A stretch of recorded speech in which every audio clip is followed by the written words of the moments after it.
As-salatu khairun minan naum. As-salatu khairun minan naum.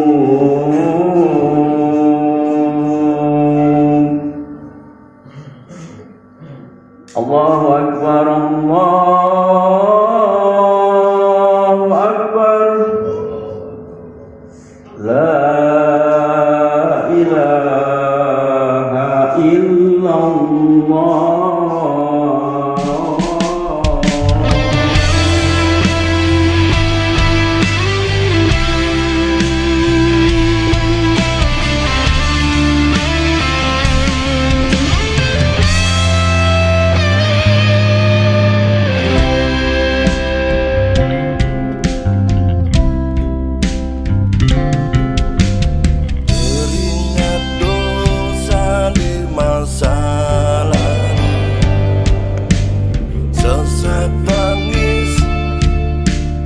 Dalam kalbu rasa sesal, ingat dosaku. Ya Allah, mohon ampunanmu. Kuasamu untuk hidupku, tuntunanmu untuk hambamu, ciptaanmu, berkah umatmu. Ya Allah, mohon petunjukmu. Kita semua yang penuh dosa, tuntunlah langkah hamba, jalani hidup penuh noda dan dosa nestapa. Ya Allah yang Maha Kuasa, ampuni dosa hamba, jadikanlah kami semua jadi manusia mulia.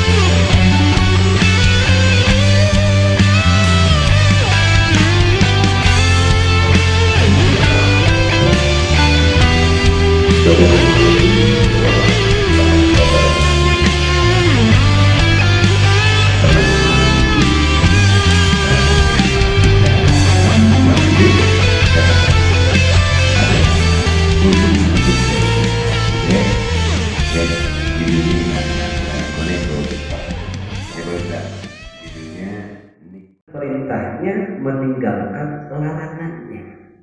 Bahkan di dalam kitab Al-Wabi Sarah Hadis Arba'in, takwa adalah kata singkat namun penuh makna, mencakup hal-hal yang didatangkan oleh Islam. Pertama akidah, yang kedua ibadah, yang ketiga muamalah, yang keempat akhlak. Jadi kalau kita ini termasuk orang yang bertakwa, pertama akidah kita harus bagus, Pak. Yang kedua ibadah kita harus bagus. Yang ketiga muamalah kita harus bagus. Yang keempat akhlak kita pun harus bagus. Sementara supaya akidah kita bagus, ibadah kita bagus, muamalah kita bagus, akhlak kita bagus, itu butuh ilmu pengetahuan.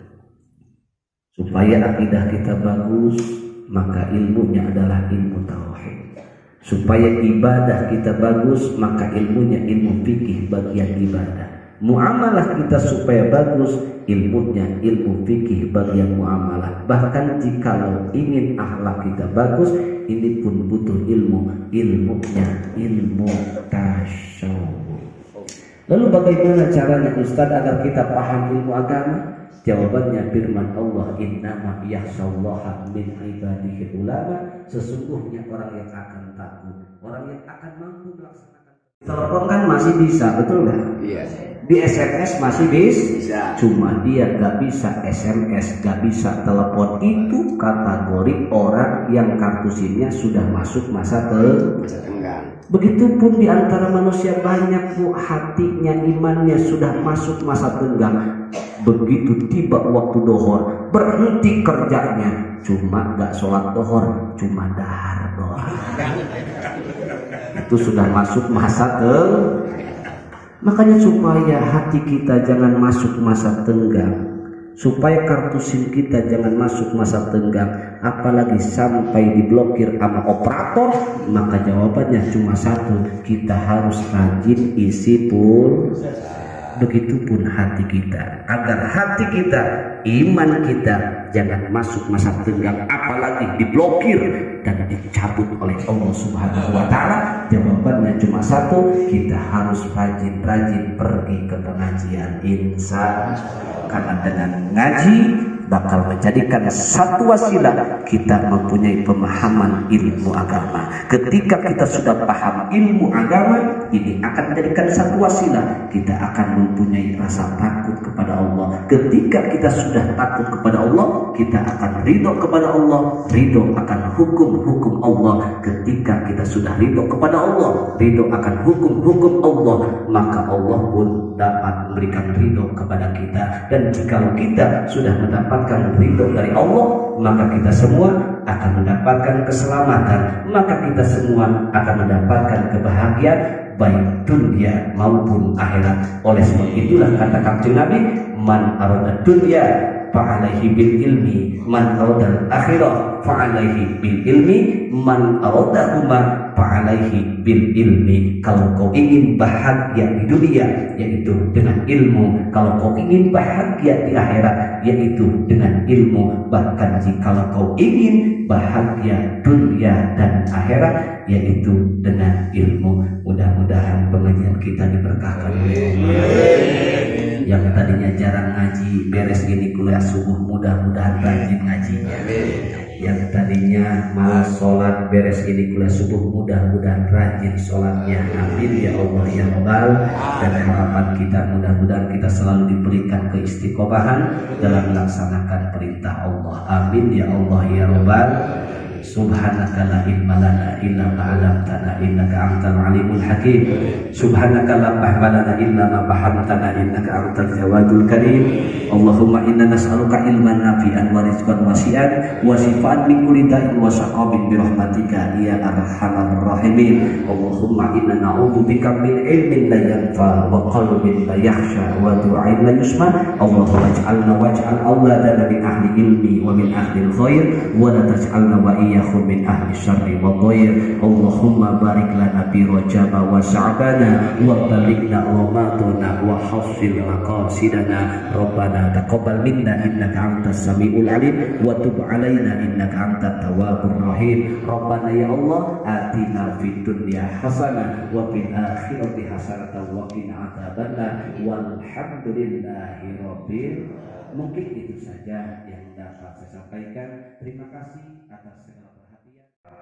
Kita semua melakukan, insya Allah. Demikian Ibu, Bapak. Wassalamualaikum warahmatullahi wabarakatuh. Rawan bukan dengan raman nomor.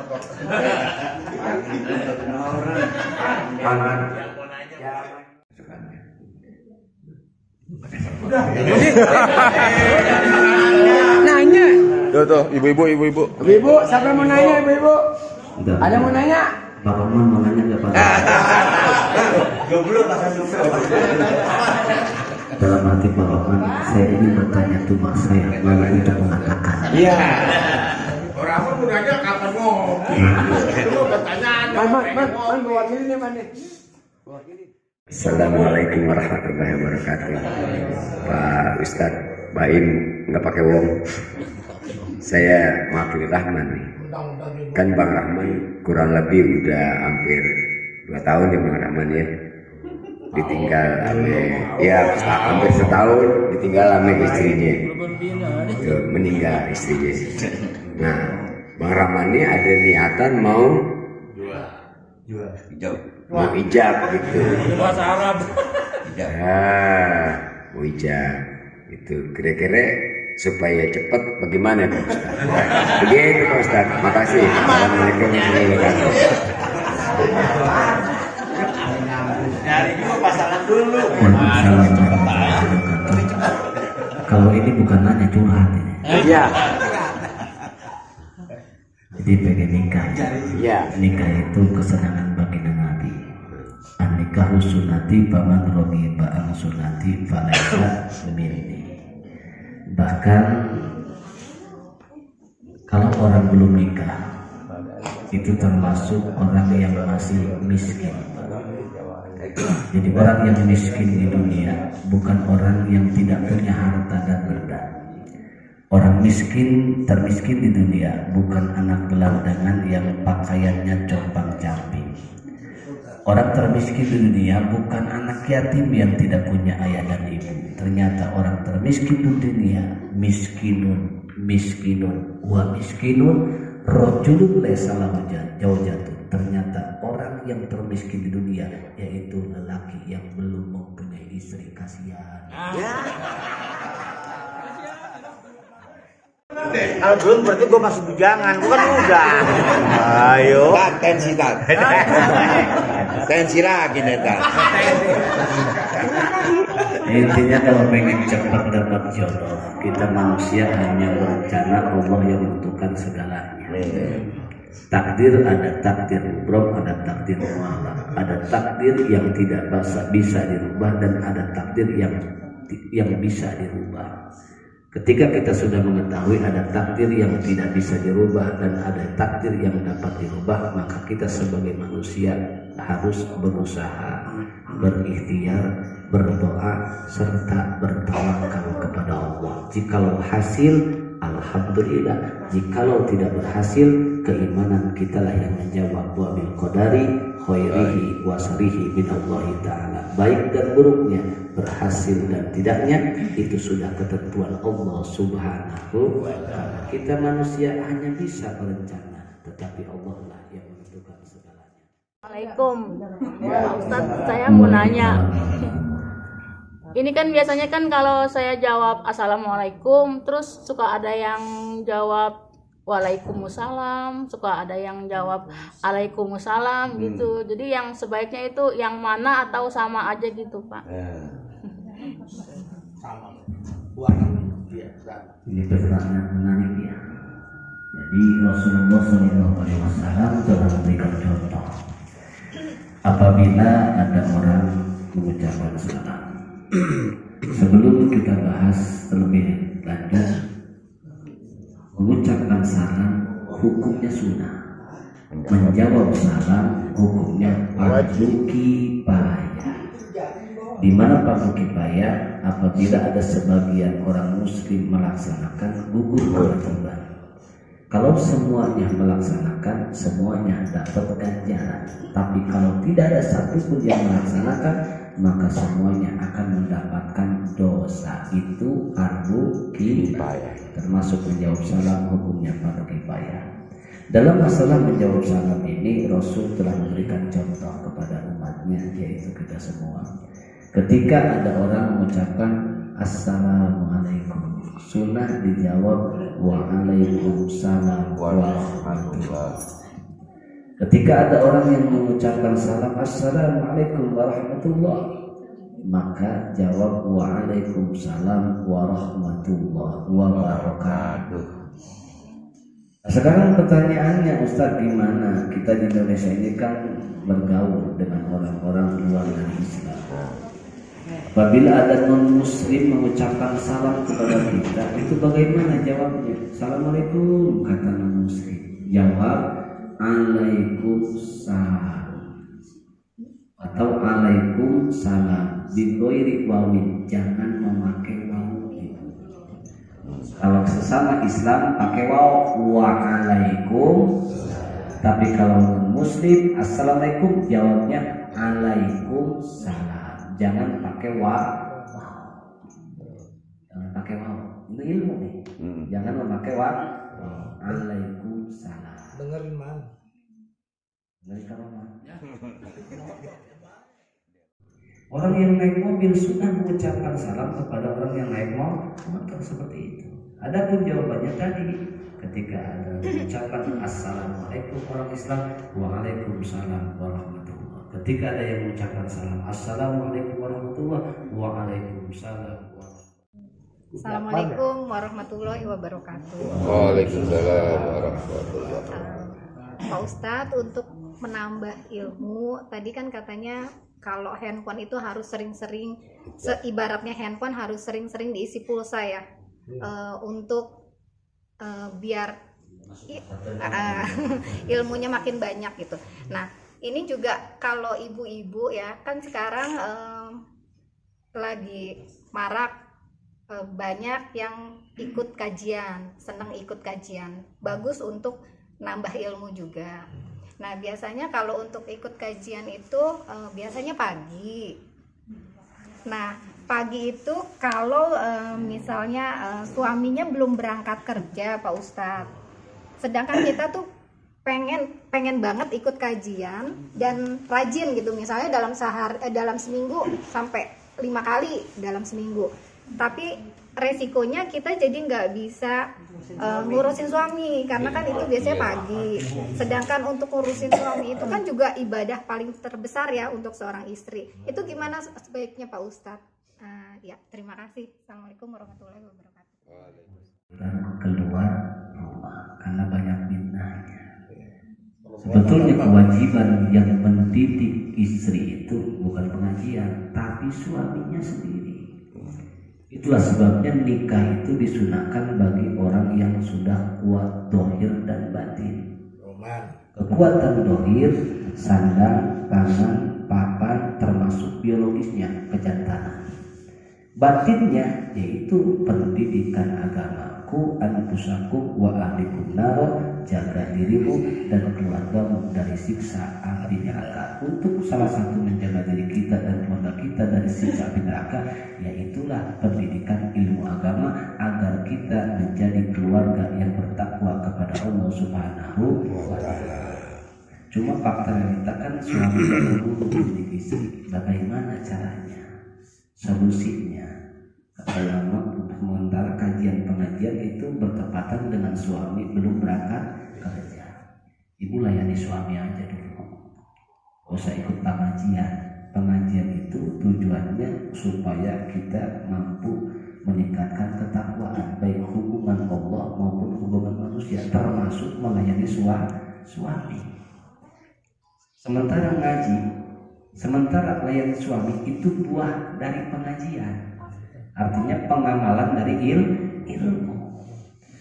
Jadi kalau bisa ya kita cari kajian-kajian yang tidak berbenturan waktunya ketika kita melayani suami. Bahkan kalau bisa suaminya mampu, kalau bisa ya cari ustazah privat rumahnya. Seperti itu. Kenapa Bang? Saya di Jakarta nih megang 16 majlis. Cuma saya ibu-ibu cuma 4 majlis doang. Kebanyakan maaf ya, semakin banyak pengajian ibu-ibu, semakin banyak gosipnya. Itu aja. Apalagi saya masih muda termasuknya. Benar kan? Iya, dibagi Pak Oman ya. Kalau lulusan 86 saya lulusan 86 STM saya baru 2 tahun Pak, karena kelahiran 84. Benar kan? Kelahiran. Jadi semakin banyak pengajian emak-emak, itu semakin banyak fitnahnya Pak Haji. Makanya kalau bisa mau mending di rumah gitu, mending sewa berlipat kalau suami tanggung jawab. Karena apa? Banyak negatifnya daripada masalahnya. Ngaji belum tentu kena ilmunya, tapi negatifnya sudah kena. Kadang-kadang ke pengajian, balik ke pengajian minta anu kan apa lihat temannya. Bener kan? Kadang-kadang neko-neko mama seragam putih hari Senin. Biru hari Rabu. Kita rupa pakaiannya, giliran suaminya paru-paru.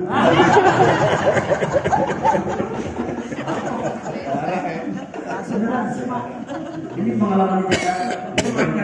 Banyak positif itulah sebabnya wanita harus bertakwa harus banyak berdiam diri di dalam rumah. Jangan keluar sampai Rasul melaknat apabila seorang istri keluar tanpa izin suami, walaupun itu alasannya pengajian. Dalam kitab Al-Qur'an ada suami istri yang suaminya jauh pekerjaannya melancong.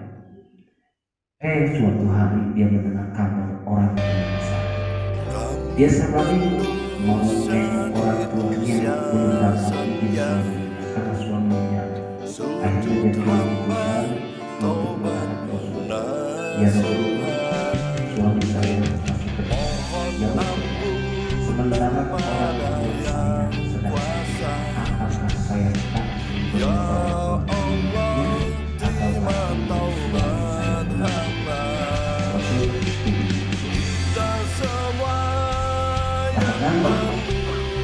bisa datang dengan namanya orang tuanya sendiri. Semakin bingung mau seorang wanita bingung suami